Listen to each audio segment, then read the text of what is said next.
L'idée de cette forme de présentation, en tout cas, vient de la constatation qu'on fait pas mal de DONFOC depuis un grand nombre d'années, on fait pas mal de conférences depuis pas mal d'années, et que le discours descend toujours d'une manière du conférencier vers le congressiste, vers le participant. Et on s'est aperçu en particulier avec mon ami Jean-Pierre Attal, qui est un des promoteurs un peu de cette technique qu'on appelle l'apprentissage par résolution de problèmes, nous a permis en fait, au travers de différentes journées, d'insérer des cas cliniques qui sont présentés comme ça, parfois face à des groupes de 30, 40, 50, 80 personnes, et on répartit en petits groupes, donc la salle, l'auditoire, et on fait participer chaque groupe. Donc il y a, ce qu'on va faire ce soir, il va y avoir un représentant pour chaque groupe, qui va venir exposer, en fait, la solution qu'il aurait choisie pour son groupe, sur la situation qu'on va proposer. Et c'est vrai que de plus en plus, on a tendance à pratiquer de cette façon-là, parce que d'abord, ça permet une grande interactivité. Quand on fait une journée de conférence entière, parfois c'est un petit peu fastidieux pour le participant d'écouter une, voire deux personnes pendant une journée, c'est parfois un petit peu long, et donc ça donne beaucoup plus d'interactivité, et ça a un côté très convivial. Alors, la soirée de ce soir, on l'a axée sur le thème de l'édentement unitaire, et on va essayer donc, et ça je le ferai en dernière partie, on verra un petit peu ensemble les principaux facteurs décisionnels qui permettent d'élaborer des choix thérapeutiques dans le cadre de l'édentement unitaire. Donc en fait, j'ai retenu un cas clinique, une situation clinique ce soir, là voilà, cette situation clinique. Donc on a ici un jeune patient, on va le voir en détail, qui sort d'une phase de traitement d'orthodontie, qui a duré pas mal de temps, et à qui il s'agit de proposer une solution thérapeutique pour remplacer ces deux incisives latérales, suite donc à un problème d'agénésie. Alors, je vais vous présenter le cas en détail, et puis ensuite je vais vous laisser réfléchir sur les différentes solutions que vous allez proposer comme solution thérapeutique. Donc il s'agit de Monsieur H, âgé de 18 ans, étudiant, qui consulte au service d'odontologie de l'hôpital Charles-Foix à Ivry, après 3 ans de traitement orthodontique. Voilà les rapports d'arcade qu'on obtient après 3 ans d'ortho. Le motif de la consultation est essentiellement esthétique, et donc il vient pour le remplacement de 12 et 22, suite donc à une agénésie des latérales.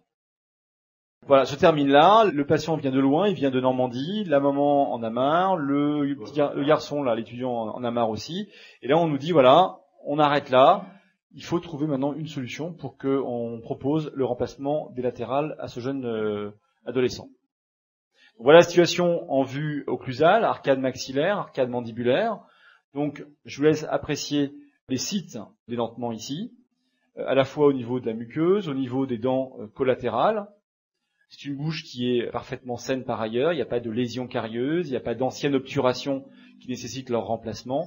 Donc tout se passe assez bien dans cette bouche, à l'exception donc des deux édentements antérieurs au niveau des latérales. Alors le cas d'orthodontie est cassant pour une raison essentiellement, c'est qu'il est fait dans le cadre d'un service d'odontologie. Donc c'est un tout petit peu compliqué dans la gestion, je dirais, du traitement lui-même, par 2 ou 3 sexmistes qui ont passé de cas de main en main. Donc c'est un peu le cadre et l'environnement particulier d'un service d'odontologie aujourd'hui, ce qui fait que, en plus de ça, le patient a été amené aussi à interrompre quelque temps son traitement, puis le reprendre. Donc ça fait partie un petit peu des cas qu'on a du mal à gérer complètement. Bref, le cas n'est pas dramatique dans la mesure où on a des rapports d'arcade qui permettent d'avoir des rapports en OIEB à peu près bien répartis. On est un peu gêné quand même ici par l'inversé d'articulé. Et voilà les différents éléments, je dirais, majeurs de l'observation clinique. Donc ici, position de bout à bout presque en OIM. On a un très fort parallélisme au niveau donc des dents qui bordent le secteur édenté.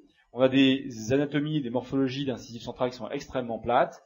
Et pour couronner le tout, on a des volumes pulpaires, et il fallait s'en douter, qui sont assez larges. Donc on est dans une situation telle que celle-ci, où beaucoup d'éléments sont plutôt des éléments assez défavorables. L'espace osseux est très très étroit, les volumes pulpaires sont très larges, les dents sont complètement aparallèles. Bref, on a une situation de départ qui est loin d'être idéale.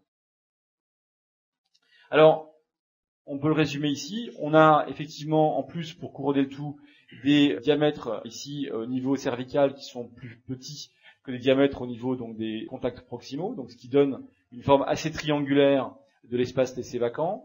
On a ici un tout petit problème également au niveau muqueux. On a des surfaces ici proximales qui sont assez peu hautes. Donc voilà un petit peu le contexte de ce jeune patient sur l'examen esthétique. En vue occlusale, on note le très fort aparallélisme de chacune des dents et incisive centrale canine, en regard donc des faces proximales ici, puis on retrouve bien sûr ces différences de diamètre assez importantes entre le diamètre cervical et le diamètre occlusal. en vue vestibulaire ici sur un secteur. On note de nouveau le fort aparallélisme des dents. On note les dents extrêmement plates, en particulier au niveau des incisives centrales, et puis toujours cette différence de diamètre qui est assez délicate ici, donc dans cette situation.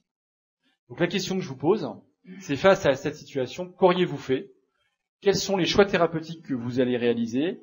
Et en fonction du choix thérapeutique que vous allez faire, vous allez essayer d'argumenter les raisons de ce choix.